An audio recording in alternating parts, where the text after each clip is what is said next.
So hello students, good morning to all of you. हा, आता पुढचा पार्ट थोडासा आपण बघूया. याच्यामध्ये एक दोन गोष्टी महत्वाच्या आहेत, त्या तुम्हाला माहिती असणं आवश्यक आहे. ओके, ते म्हणजे एखादी सिस्टीम ऑफ युनिट जर फॉर्म करायचं झालं, एखादं सिस्टीम ऑफ युनिट आपण कसं फॉर्म करतो, तर सुरुवातीला काही फंडामेंटल फिजिकल क्वांटिटी घेतो, त्याला युनिट ठरवतो, त्याच्यावरून सगळ्या डिराइव्ड फिजिकल क्वांटिटीचे युनिट काढतो आणि सगळे फंडामेंटल युनिट आणि डिराइव्ड युनिट याच्यापासून काय होते, एक सिस्टीम ऑफ युनिट फॉर्म होते. बरोबर. आता प्रत्येक वेळी फंडामेंटल फिजिकल क्वांटिटी मास, लेंथ आणि टाइम असतीलच असं नाहीये, लक्षात घ्या. मी काय सांगतोय लक्षात येते का? असे काही क्वेश्चन्स आहेत किंवा मेन्स नीट एक्झामला असे काही क्वेश्चन आलेले आहेत की ज्याच्यामध्ये फंडामेंटल फिजिकल क्वांटिटी मास, लेंथ, टाइम नाहीये. लक्षात येत आहे? तर समजा मास, लेंथ अँड टाइम ऐवजी आपण फंडामेंटल फिजिकल क्वांटिटी दुसऱ्याच काहीतरी घेतल्या तर डायमेन्शन कसं काढायचं हे देखील तुम्हाला आलं पाहिजे. ठीक आहे. हे बघा, क्वेश्चन काय बघा, म्हणजे क्वेश्चन वरून तुम्हाला समजेल. if force, okay, force, velocity and length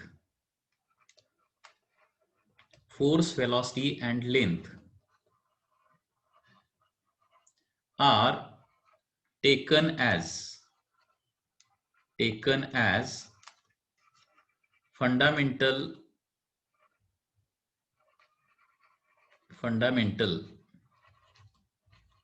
physical quantities,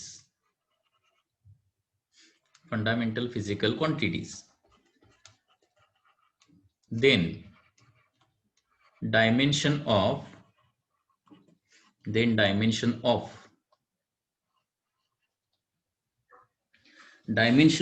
momentum काय येईल? Dimension of momentum.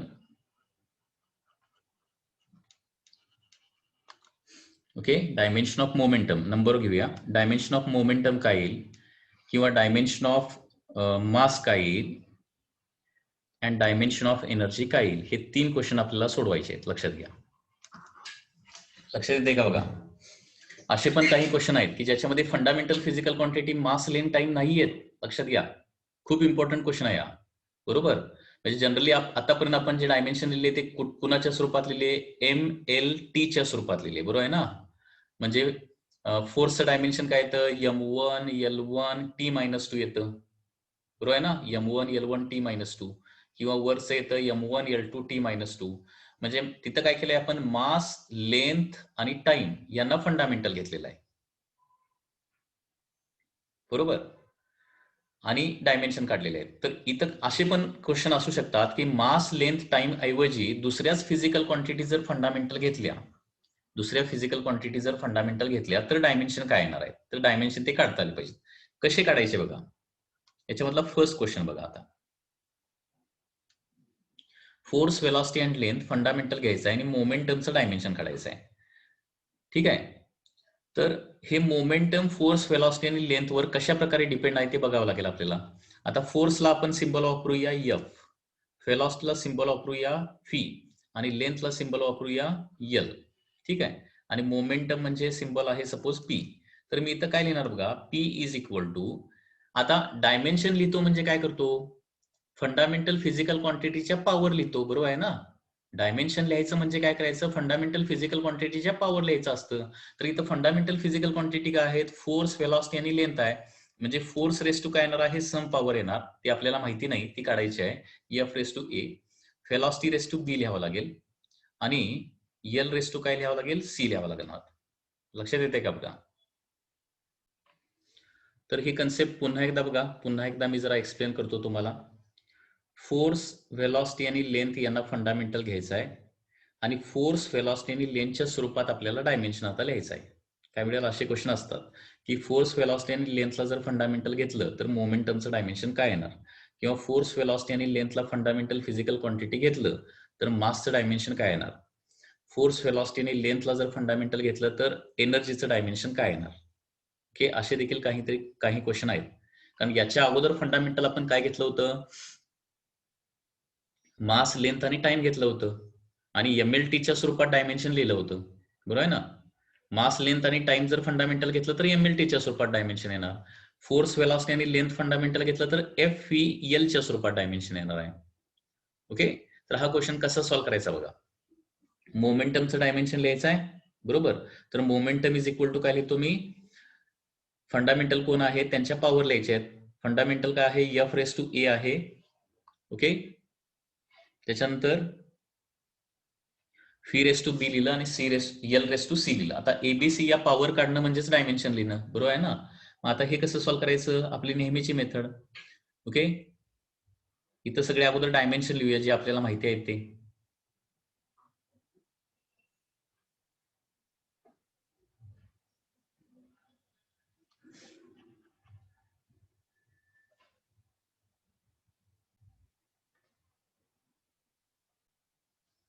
हा, तर आता दोन्ही साईडला डायमेन्शन लिहूया. मोमेंटमचं डायमेन्शन आठवतंय का, m1 L1 t-1 हे काय आहे, मोमेंटमचं डायमेन्शन आहे. Okay, m1 L1 t-1.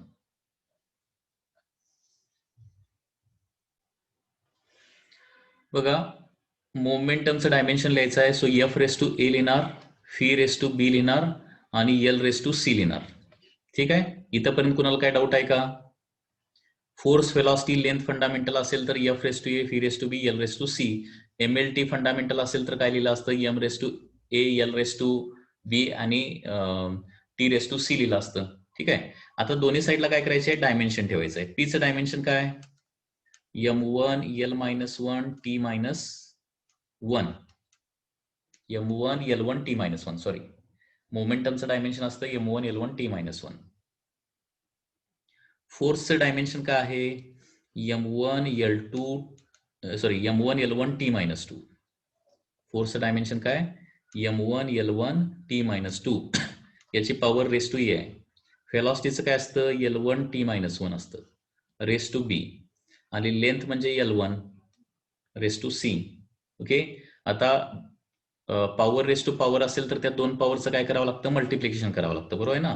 त्याच्यामुळे एम रेस टू काय येणार आहे, ए येणार, L raise to A and T raise to -2a.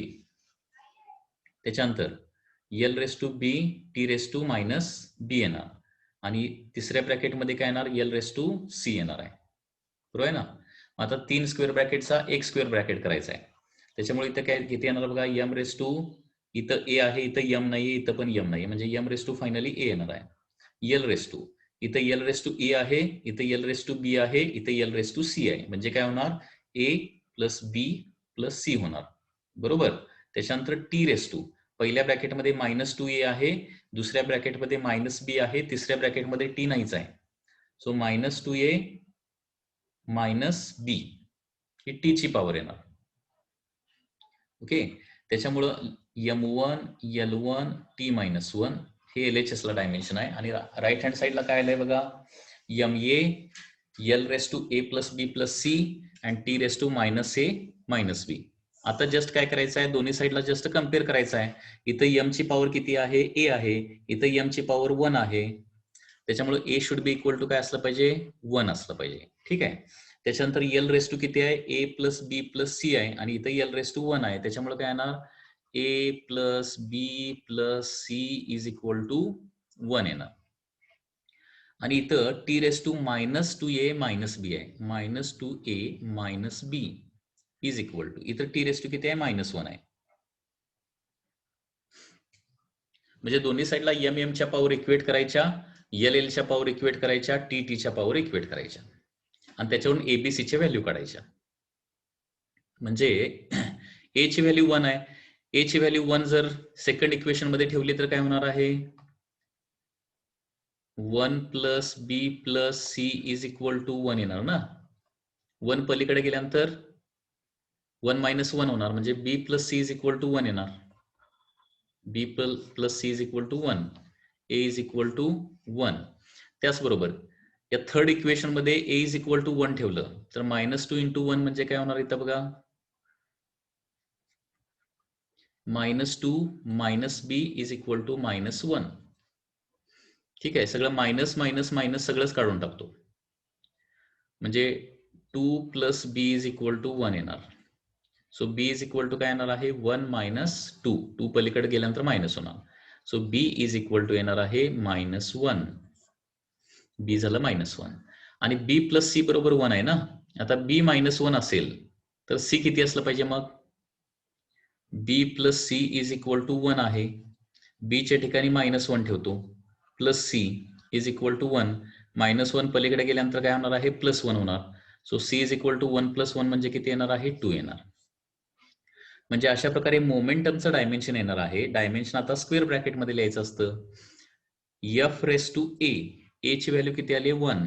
F raise to 1 phi raise to okay phi raise to किती आहे बी आहे म्हणजे -1 आणि एल रेस टू सी आहे म्हणजे 2 एल रेस टू 2. या पद्धतीनं हे तुमचं पीचं डायमेन्शन मोमेंटमचं डायमेन्शन कशाच्या स्वरूपात येणार आहे एफ फी एलच्या स्वरूपात येणार. हे लक्षात आलं का तुम्हाला? लक्षात आलं? सॉरी बी प्लस सी 0 लिहायला पाहिजे. सॉरी इथं मिस्टेक झाली माझी. ओके हे 1 पलीकडे गेल्यानंतर 1 - 1 म्हणजे 0 येणार. Sorry okay B plus C is equal to 0 आणि B plus C is equal to 0 असेल तर काय होणार बघा मग इथं चेंज होणार आहे आन्सर. बी प्लस सी 0 आहे बरोबर. -1 पलीकडे गेल्यानंतर काय होणार आहे बी ची व्हॅल्यू तर -1 आहे. -1 पलीकडे गेल्यानंतर 1 होणार. सी इज इक्वल टू 1 त्याच्यामुळं 1 F1 फी -1 L1 हे काय येणार आहे मोमेंटमचं तुमचं डायमेन्शन येणार. एनी डाऊट इन दिस केस? काय डाऊट असला विचारा. हा तर त्याच्यातला सेकंड क्वेश्चन पण मी सॉल्व्ह करतो. थर्ड क्वेश्चन तुम्ही सॉल्व्ह करा. पुन्हा एकदा फोर्स व्हेलॉसिटी आणि लेंथ काय घ्यायला सांगितलंय फंडामेंटल घ्यायला सांगितलंय. लक्षात येते का बघा क्वेश्चन मध्ये फंडामेंटल काहीही दिलं जाऊ शकतं. फोर्स व्हेलॉसिटी आणि लेंथ फंडामेंटल दिलं जाऊ शकतं. तसं काही इतर कुठल्याही फिजिकल क्वांटिटी फंडामेंटल घ्या आणि डायमेन्शन काढा त्या टर्मच्या स्वरूपात असं सांगितलं जाऊ शकतं. आता पुन्हा एकदा सेकंड क्वेश्चन काय फोर्स व्हेलॉसिटी लेंथ फंडामेंटल घ्यायचं आहे आणि कुणाचं डायमेन्शन काढायचं आहे डायमेन्शन ऑफ मास काढायचं आहे. Dimension of mass question mark.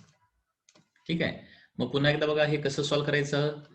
आता मासचं डायमेन्शन ओके मासचं डायमेन्शन काय येणार बघा फोर्स व्हेलॉसिटी आणि लेंथच्या स्वरूपात एफ रेस टू ए येणार फी रेस टू बी येणार आणि एल रेस टू सी येणार. बरोबर आहे ना. मासचं डायमेन्शन एफ व्ही एलच्या स्वरूपात काय येणार F raise to A fee raise to B L raise to C येणार ना. Very simple. ठीक आहे आता हे एबीसी किती असेल ते काढायचं आहे. कसं काढायचं पुन्हा एकदा बघा जे आपल्याला माहिती डायमेन्शन आहेत ते ठेवायच्या अगोदर. मासचं काय असतं M1 L0 T0 असतं. ठीक आहे फोर्स म्हणजे M1 L1 T-2 square bracket raise to A. velocity is L1 T-1 raise to B and length म्हणजे L1 रेस टू सी. पुन्हा एकदा पॉवर रेस टू पॉवर असेल तर काय करायचं पॉवरचं मल्टिप्लिकेशन करायचं.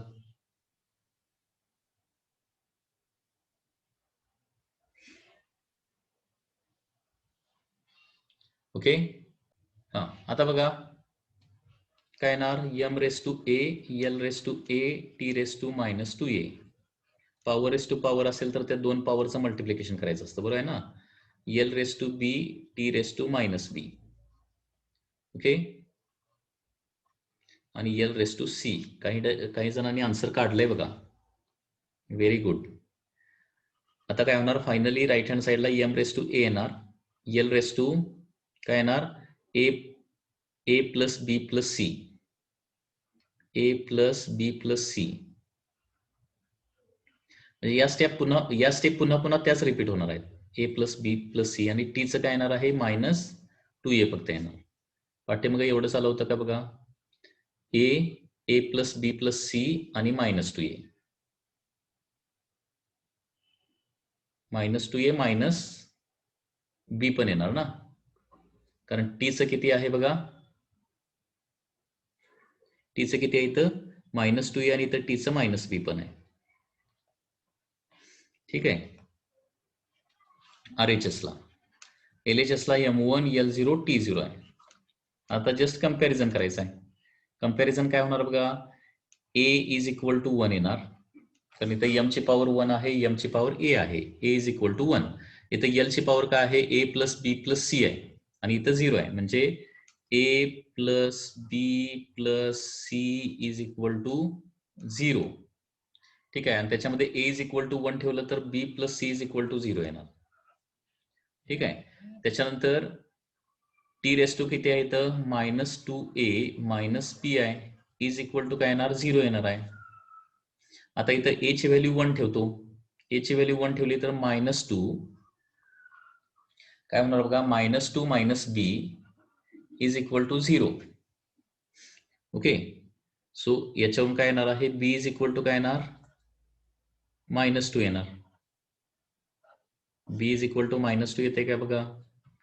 Minus B as it is -2 ला पलीकडे नेलं तर काय होणार आहे, +2. Minus B is equal to +2 येणार.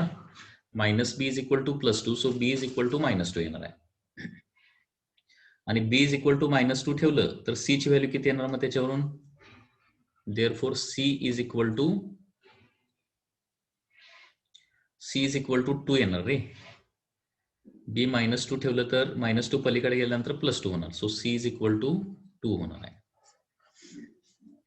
आणि त्याच्यामुळं मासचं फायनल डायमेन्शन येणार आहे एफ रेस टू ए म्हणजे 1, फी रेस टू बी म्हणजे -2, आणि L raise to C. L raise to C म्हणजे किती आलंय, 2 आलंय.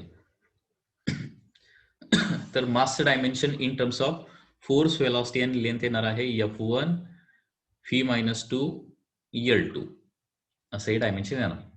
ओके. आता हे लिहित असताना अनेक वेळा व्यवस्थित खूप काळजीपूर्वक लिहावं लागतं, किंवा अनेक वेळा मिस्टेक होते, सिली मिस्टेक. म्हणजे आपल्याला येत असतं व्यवस्थित सगळं करायला, परंतु अनेक वेळा काय होतं, इथं मिस्टेक होते. त्याच्यामुळे सगळं कॅल्क्युलेशन करत असताना अगदी व्यवस्थित कॅल्क्युलेशन करा, खूप खूप काळजीपूर्वक कॅल्क्युलेशन करा. ठीक आहे.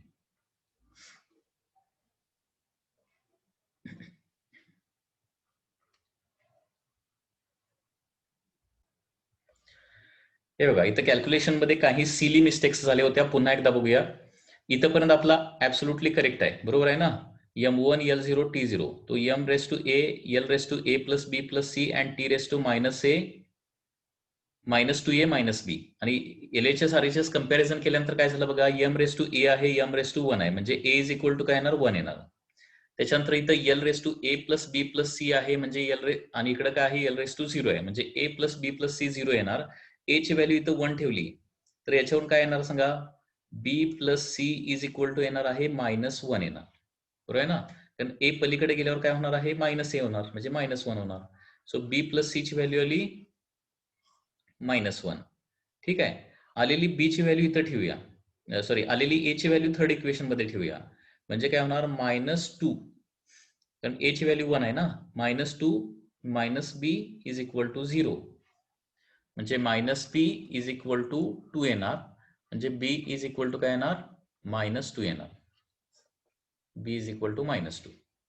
आणि B ची व्हॅल्यू -2 जर ठेवली, ओके, या सेकंड इक्वेशन मध्ये, therefore -2 plus C is equal to -1 ना.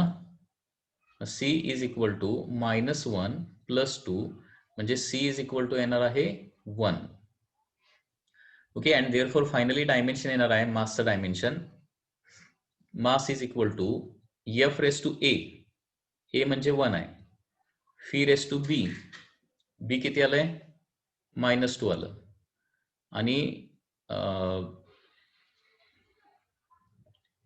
आणि काय FV L raise to C, C किती आलेला आहे, 1 आलेला आहे.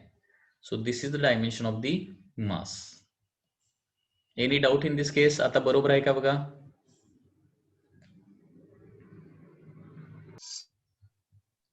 ठीक आहे. आता याच्यानंतर नेक्स्ट जे आहे दॅट इज थर्ड पार्ट जो आहे तो तुम्ही होमवर्क म्हणून सॉल्व्ह करायचा आहे. तर याच्यामध्ये सी म्हणजे काय आहे, तर तुम्हाला इथं कशाचं डायमेन्शन अजून काढायचं आहे, एनर्जीचं डायमेन्शन देखील काढायचं आहे. तर एनर्जी हे तुम्ही सॉल्व्ह करायचं आहे. एनर्जी इज इक्वल टू काय येणार आहे, F raise to A phi raise to B and L⁻c. हे तुमच्यासाठी होमवर्क असणार आहे, हे तुम्ही सॉल्व्ह करा. आता याच्यावरच काय करतो मी, एक एमसीक्यू विचारतो. या एमसीक्यूचं किती जणांना आन्सर देता येते बघूया. which of following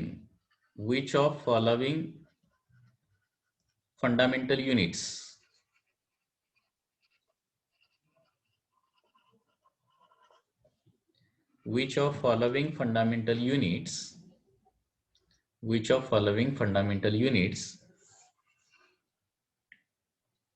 किंवा फंडामेंटल फिजिकल क्वांटिटीज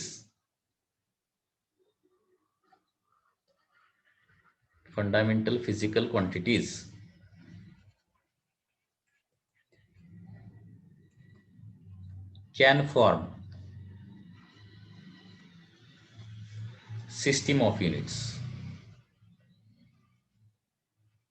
हा एक खूप इम्पॉर्टंट क्वेश्चन आहे, लक्षात घ्या. याच्यामध्ये काही ऑप्शन मी देणार आहे. Which of following fundamental physical quantities can form system of unit. First option आहे लेंथ, स्पीड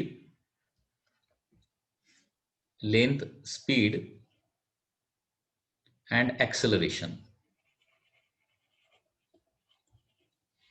Okay, second आहे force, time, length. Okay, third आहे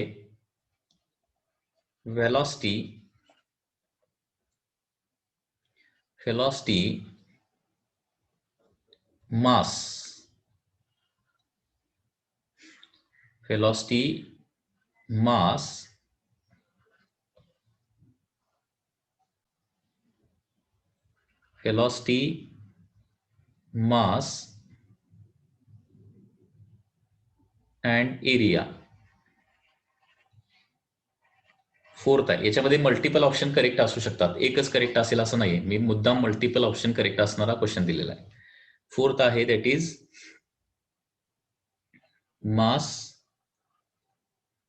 डेन्सिटी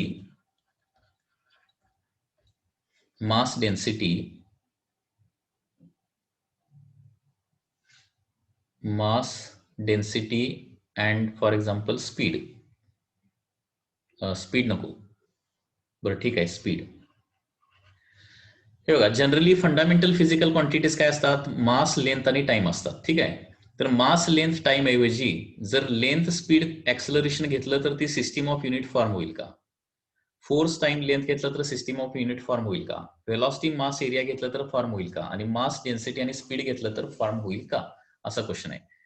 याच्यातले नंबर ऑफ ऑप्शन, एका ऑप्शन ऐवजी नंबर ऑफ ऑप्शन करेक्ट येऊ शकतात. तर कुठले करेक्ट येऊ शकतात आणि कुठले इनकरेक्ट येतात, कसं थिंक करायचं आहे आता याच्यामध्ये, हा क्वेश्चन आहे, लक्षात घ्या. Which of the following fundamental physical quantities can form system of unit. यांना फंडामेंटल कन्सिडर केलं तर ती सिस्टीम ऑफ युनिट फॉर्म होऊ शकेल का, असा क्वेश्चन आहे. ठीक आहे, म्हणजे लेंथ, स्पीड आणि ऍक्सलरेशन घेतलं, लेंथ, स्पीड आणि ऍक्सलरेशनला फंडामेंटल फिजिकल क्वांटिटी कन्सिडर केलं तर ती सिस्टीम ऑफ युनिट फॉर्म होईल का? तर याच्यासाठी मी तुम्हाला हिंट देतो आणि त्या हिंट वरून तुम्हाला आन्सर सांगता येते की बाबा, एखादी सिस्टीम ऑफ युनिट जर फॉर्म करायची असेल तर त्याच्यामध्ये कंपल्सरी मास आलं पाहिजे, लेंथ आलं पाहिजे आणि टाइम आलं पाहिजे. ओके, मास, लेंथ आणि टाइम आलंच पाहिजे, ते कुठल्याही स्वरूपात येऊ दे मग. ठीक आहे, आता बघा, फर्स्ट ऑप्शन जर घेतला, फर्स्ट ऑप्शन, तर लेंथ म्हटलं की लेंथ आहे याच्यामध्ये, स्पीड म्हटलं की लेंथ आणि टाइम येतं ना, कारण स्पीड म्हणजे डिस्टन्स डिवायडेड बाय टाइम, बरोबर. म्हणजे इथं काय आहे, लेंथ इथं आलेलीच आहे, टाइम इथं येतं, आणि ऍक्सेलरेशन म्हणजे काय येतं, हे बघा, सगळ्यांचे डायमेन्शन्स बेस्ट वेल येतो, म्हणजे तुम्हाला लक्षात येईल. लेंथचं डायमेन्शन लिहिलं तर L1 येणार, स्पीडचं डायमेन्शन लिहिलं तर L1 T-1 येणार, L1 T-1, बरोबर. आणि ऍक्सेलरेशनचं काय असतं, L1 T-2 येतं. आता बघा, लेंथ, स्पीड आणि ऍक्सेलरेशन याच्यामध्ये लेंथ येतं, टाइम येतं, परंतु मास कुठे येतंय का, मास येत नाही. त्याच्यामुळे ही सिस्टीम ऑफ युनिट फॉर्म करू शकत नाही. मी काय सांगतोय लक्षात येते का? बघा, सिस्टीम ऑफ युनिट फॉर्म करण्यासाठी कुठंतरी मास यायला पाहिजे, कुठंतरी लेंथ यायला पाहिजे आणि कुठंतरी टाइम यायलाच पाहिजे. ओके, म्हणजे तिन्हीमध्ये कुठंतरी मास असायला पाहिजे, तिन्हीमध्ये कुठंतरी लेंथ असायला पाहिजे, कुठंतरी टाइम असायला पाहिजे. जर याच्यातली एक जरी टर्म मिसिंग असेल, मास, लेंथ आणि टाइम मधली एखादी टर्म जर मिसिंग असेल, तर ती सिस्टीम ऑफ युनिट फॉर्म करू शकत नाही, हे लक्षात घ्या. आता बघा, फोर्स, टाइम आणि लेंथ ही फंडामेंटल म्हणजे सिस्टीम ऑफ युनिट फॉर्म करू शकेल का? तर डायमेन्शन लिहून बघूया. फोर्स मध्ये M1, L1, T-2 पहिल्याच फिजिकल क्वांटिटी मध्ये सगळे या लागलंय. टाइम मध्ये आहे T1 आणि लेंथ मध्ये आहे L1. म्हणजे इथं मास पण आहे, लेंथ पण आहे, टाइम पण आहे. So this can form. तिसरी फॉर्म करू शकते का? जरा बघा. तिसरा ऑप्शन जो आहे तो सिस्टीम ऑफ युनिट फॉर्म करू शकतं का? Yes or no?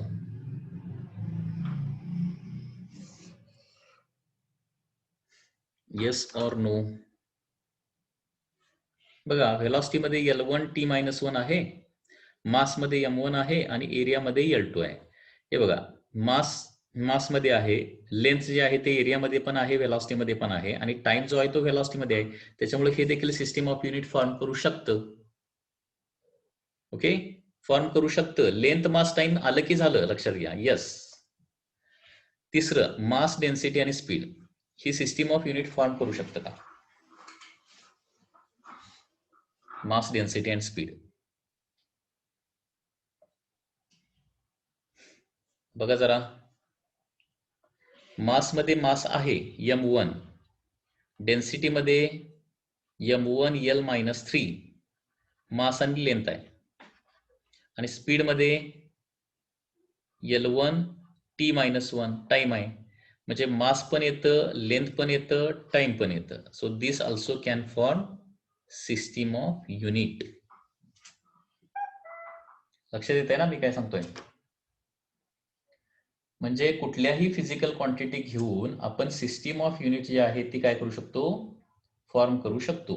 System of unit form करू शकतो. फक्त कंडिशन काय आहे? कुठल्याही फिजिकल क्वांटिटी घेऊन आपण सिस्टीम ऑफ युनिट फॉर्म करू शकतो. कंडिशन आहे की त्या फिजिकल क्वांटिटीमध्ये मास, लेंथ आणि टाइम हे आलंच पाहिजे. जर याच्यामधलं मास जर नसेल, 3 फिजिकल क्वांटिटी घेतले आणि त्याच्यामध्ये मास कुठंच येत नसेल, लेंथ कुठंच येत नसेल, टाइम कुठंच येत नसेल, तर त्याचा मिनिंग काय होणार आहे? ती सिस्टीम ऑफ युनिट फॉर्म होऊ शकत नाही. Okay.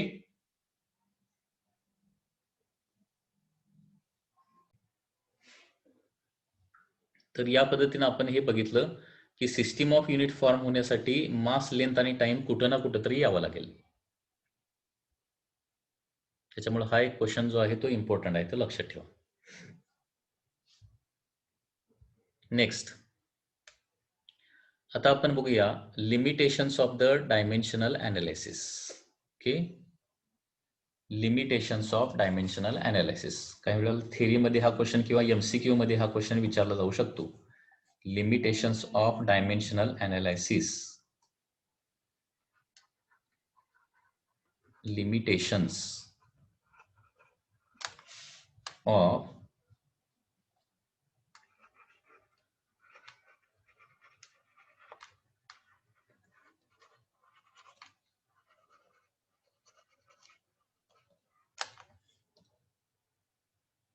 limitations of the dimensional analysis.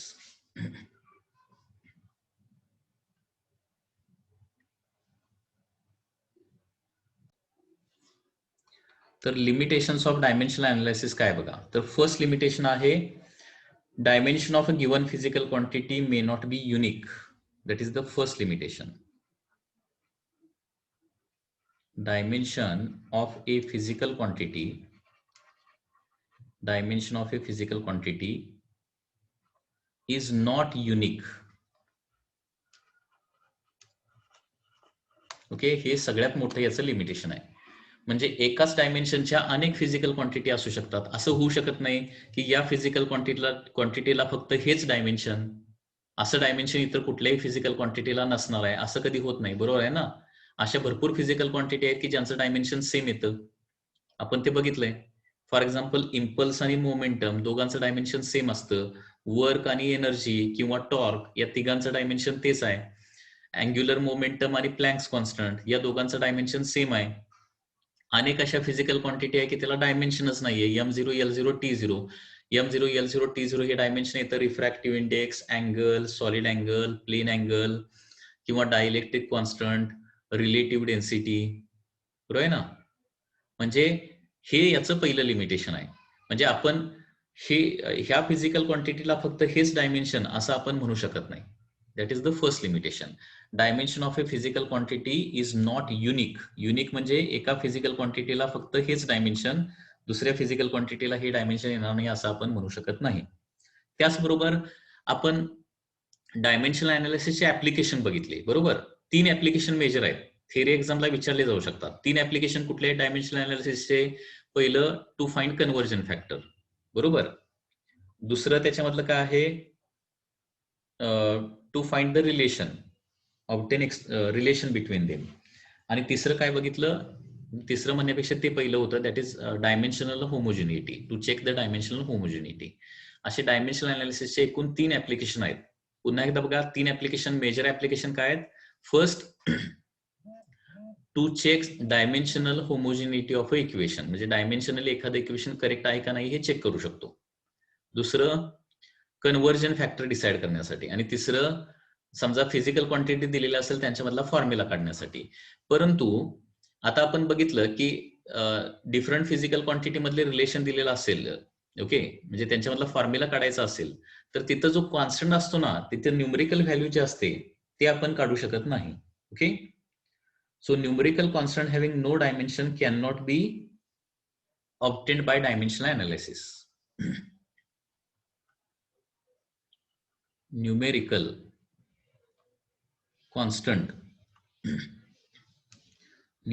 constant having no dimension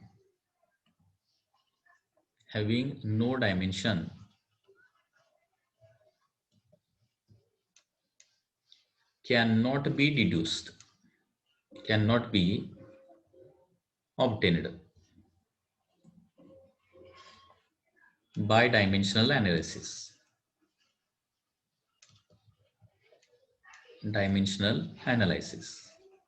याचा मीनिंग लक्षात आला का? बघा, आपण एक रिलेशन प्रूव्ह केलं माहिती आहे ना, kinetic energy is equal to some constant m into V square काढलं. परंतु या कॉन्स्टंटची व्हॅल्यू किती आहे हे डायमेन्शनल अनालिसिसच्या साहाय्याने काढता येतं का? नाही काढता येत. किंवा आपण आणखी एक रिलेशन प्रूव्ह केलं, time period of simple pendulum is equal to some constant into square root of L by G. हे आपण प्रूव्ह केलं ना. म्हणजे आपण ह्या डायमेन्शनल अनालिसिस फॉर्म्युले ठरवू शकतो, परंतु त्या फॉर्म्युलामध्ये जो न्यूमेरिकल कॉन्स्टंट असतो, न्यूमेरिकल कॉन्स्टंट त्याची व्हॅल्यू 1 आहे का, हाफ आहे का, 3 आहे का, पाय आहे का, 2 पाय आहे, हे आपण या डायमेन्शनल अनालिसिसच्या साहाय्याने काढू शकत नाही. तर numerical constant can not B obtain bye dimensional analysis, असं डायरेक्ट आपण इथं म्हणू शकतो. थर्ड लिमिटेशन काय आहे? Third limitation, dimensional analysis can be used only for the products. Okay, it cannot be used for other relations such as addition, subtraction and so on. Okay, dimensional analysis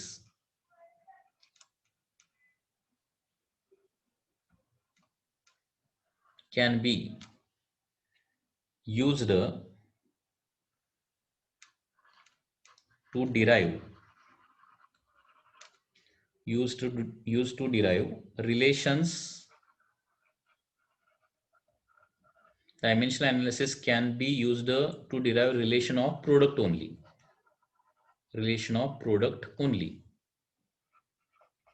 That is the problem. लक्षात घ्या. म्हणजे dimensional अनालिसिसच्या साहाय्याने आपण फॉर्म्युले काढू शकतो, परंतु ते फॉर्म्युले, त्या फॉर्म्युल्यामध्ये मल्टिप्लिकेशनच फक्त असलं पाहिजे. म्हणजे फॉर एक्झाम्पल हे बघा, S is equal to UT plus half AT square, हा फॉर्म्युला डायमेन्शनल अनालिसिस साहाय्याने आपण काढू शकत नाही. कारण आतापर्यंत जे आपण फॉर्म्युले काढलेले आहेत त्याच्यामध्ये फक्त राईट हँड साईडला काय आहे? प्रोडक्टच आहे, ऍडिशन सबट्रॅक्शन नाहीये. म्हणजे थोडक्यात काय, ऍडिशन सबट्रॅक्शन असणारे फॉर्म्युले आपण डायमेन्शनल अनालिसिसच्या साहाय्याने काढू शकत नाही. उदाहरणार्थ हे बघा, S is equal to UT plus half AT square, हा फॉर्म्युला आपण काढू शकतो का डायमेन्शनल अनालिसिसच्या साहाय्याने? नाही, कारण इथं प्लस साइन आहे. किंवा V is equal to U plus AT, हा फॉर्म्युला काढू शकतो का? नाही काढू शकत. Okay, so these formulae cannot be derived, cannot be obtained by using dimensional analysis. म्हणजे डायमेन्शनल अनालिसिसच्या साहाय्यानं कुठले फॉर्म्युले आपण फक्त काढू शकतो की ज्याच्यामध्ये फक्त मल्टिप्लिकेशन आहे, ऍडिशन सबट्रॅक्शन अजिबात नसलं पाहिजे, कुठेही ऍडिशन सबट्रॅक्शन नसलं पाहिजे, फक्त मल्टिप्लिकेशन असेल. बघा आपण kinetic energy is equal to C into MV square prove केलं, इथं कुठेही ऍडिशन नाहीये, फक्त मल्टिप्लिकेशन आहे. किंवा T is equal to C square root of L by G, हे प्रूव्ह केलं आपण. इथं देखील कुठेही ऍडिशन सबट्रॅक्शन नाहीये, फक्त मल्टिप्लिकेशन किंवा डिव्हिजन आहे. मल्टिप्लिकेशन डिव्हिजन म्हणजे त्याला फक्त प्रोडक्ट म्हणायचं, लक्षात घ्या, product. So dimensional analysis can be used to derive the relation of product only. Addition subtraction चे जे फॉर्म्युले आहेत ते डायमेन्शनल अनालिसिसच्या साहाय्यानं काढता येत नाहीत. ओके. त्याच्यानंतर डायमेन्शनल अनालिसिसची मेथड जी आहे ती फक्त मॅक्सिमम 3 फिजिकल क्वांटिटीच्या प्रोडक्टला वापरू शकतो. 3 पेक्षा जास्त जर फिजिकल क्वांटिटीचं प्रोडक्ट असेल तर डायमेन्शनल अनालिसिस वापरू शकत नाही. Okay. So dimensional analysis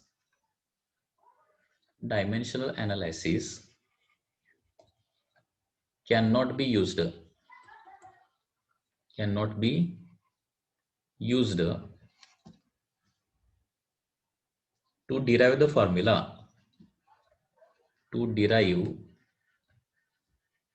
formula which consist of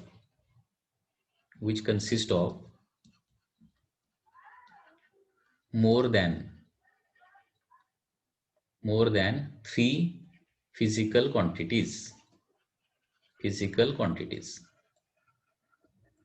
बघा याचा मीनिंग लक्षात येतोय का? बघा, म्हणजे फॉर्म्युला जो आहे, एखादी फिजिकल क्वांटिटी जास्तीत जास्त 3 फिजिकल क्वांटिटीवर डिपेंड असली तरच त्यांच्यामधला फॉर्म्युला काढू शकतो. ओके. एखादी फिजिकल क्वांटिटी 4 फिजिकल क्वांटिटीवर डिपेंड असेल तर त्यांच्याबद्दल रिलेशन डायमेन्शनल अनालिसिसच्या साहाय्यानं काढता येणार नाही, हे लक्षात घ्या. याचं रिझन काय आहे? आपण फॉर्म्युला काढताना काय करतो, लेफ्ट हँड साइडच्या एमएलटीच्या पॉवर आणि राईट हँड साइडच्या एमएलटीच्या पॉवर कम्पेअर करतो ना. त्याच्यामुळे आपल्याला जास्तीत जास्त किती इक्वेशन मिळणार? एम ची एक पॉवर लेफ्ट हँड साइडला, एम ची एक पॉवर राईट हँड साइडला, एल ची एक पॉवर लेफ्ट हँड साइडला आणि एल ची एक पॉवर राईट हँड साइडला. हे पॉवर इक्वेट करतो, बरोबर आहे ना. आणि त्याच्यामुळे इक्वेशन जास्तीत जास्त किती मिळतात आपल्याला? 3च इक्वेशन मिळतात. 3च्या वर इक्वेशन आपल्याला मिळत नाही. आणि बघा, एक समजा अननोन आपल्याला काढायचे असले, मॅथमॅटिक्स मध्ये एक रूल आहे, तुम्हाला माहिती असेल, 2 अननोन असेल तर कमीत कमी 2 इक्वेशन पाहिजेत. 3 अननोन जर असतील तर कमीत कमी ते सॉल्व्ह करण्यासाठी 3 इक्वेशन पाहिजेत. 4 अननोन असतील तर कमीत कमी 4 इक्वेशन पाहिजेत. परंतु एमएलटीच्या स्वरूपात आपण इक्वेशन लिहित असल्यामुळं, एमएलटीच्या स्वरूपात आपण डायमेन्शन लिहित असल्यामुळं, ओके, आपल्याला जनरली 3च इक्वेशन मिळतात, 4 इक्वेशन जनरली मिळत नाहीत. त्याच्यामुळे डायमेन्शनल अनालिसिसचा वापर जो आहे ना, तो आपण कधी करू शकतो? जर आपल्याला 3 फिजिकल क्वांटिटी मधलं रिलेशन काढायचं असेल तर. 3 पेक्षा जास्त फिजिकल क्वांटिटी असतील तर डायमेन्शनल अनालिसिसचा वापर आपण करू शकणार नाही. ओके. आणि त्याचबरोबर डायमेन्शनल अनालिसिसचा वापर करून लक्षात घ्या, समजा 2 फिजिकल क्वांटिटी त्या फॉर्म्युल्यामध्ये अशा असतील की त्यांचं डायमेन्शन सेम आहे, असं असेल तर काय करू शकत नाही आपण? डायमेन्शनल अनालिसिस वापरू शकत नाही. Okay. If 2 physical quantities have same dimension,